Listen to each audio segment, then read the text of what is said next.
Un fortunale si è abbattuto sull'Alto Vicentino con allagamenti e bordate di grandine in molte località, dall'altopiano alla pedemontana. Le celle temporalesche si sono formate molto rapidamente e con altrettanta velocità si sono dirette dalle zone di montagna verso le valli sottostanti. Nel giro di pochi minuti sono caduti dal cielo decine di millimetri di pioggia. Dati dell'ultimo minuto parlano di oltre 60 millimetri in mezz'ora in molte zone della pedemontana vicentina. A subire il danno più grave è il centro abitato di Piovene Rocchette, invaso prima dall'acqua e poi dal fango. Veri e propri torrenti di fango hanno coperto le strade, invadendo scantinati, garage e molte abitazioni.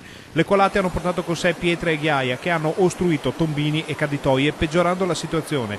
I video dei residenti stanno facendo il giro del web e sono impressionanti. Al momento non è possibile sapere se ci siano feriti, perché le operazioni da parte dei vigili del fuoco e della protezione civile sono ancora in corso.